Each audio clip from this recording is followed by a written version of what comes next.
Hi everyone, once again welcome to your favorite channel, Mental Freedom TV. And today we are going to be continuing our journey. Like I told you, we have a very long and interesting journey. So we are looking at post-traumatic stress disorder part 3. Post-traumatic stress disorder part 3. As a point of recap, we have been looking at five major types of PTSD. Five major type. Previously we looked at the normal stress response, and then we equally look at the acute stress response, and today we'll be looking at the uncomplicated post-traumatic stress disorder.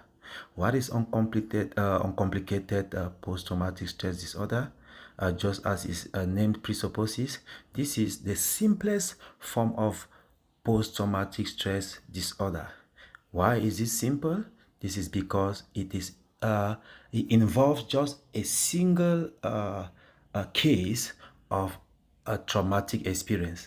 This is when someone engages or experiences a single traumatic event, and normally it is also the easiest PTSD to be treated. Why? Examples include a case where someone just had an accident for once. It could be just the first time, or just a single case, and the symptoms of it normally have been evident by the avoidance method. Most victims, or call them patients, they always like to avoid talking about it. They are always in avoidance, or in Zendaya. That's one of the first symptoms that you will notice. And then not to mention as well, they will equally have nightmares. There's irritability. They get irritated at every single thing. That is why we need to be very careful when dealing with people in this state. We need to be very careful. They get irritated at every word. So the best we can do is speak less around them. If you don't know what to say that will comfort them, just to be on the safer side, we speak very less and listen more. Speak very less and you listen more when you're with people like this. And what else can we do able to help people in this state get out of it? Yeah, moreover, a one-on-one therapy is also recommended, as well as medication. And in some certain cases, a combination of both the therapy and medication goes alongside. And not forgetting, most importantly, the spiritual part of it. Most cases, pastoral care is being needed. So they need a man of God to give them a counseling session based by the word of God. Remember, the word of God is medicinal.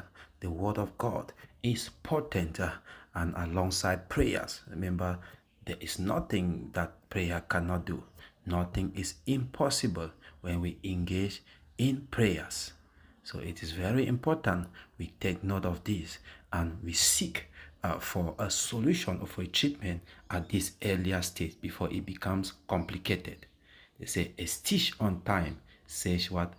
9. So the earlier we engage, when we discover it, the better, to avoid later complications. Please, you also do well to do more research concerning this. And please, in case you have not yet subscribed, liked, or shared this my channel, make sure you do so, because for just so you know, you may be saving a life. Remember, I can't do it alone. We need to work in partnership. We need to work as a team if we must conquer or overcome any form of mental health disorder.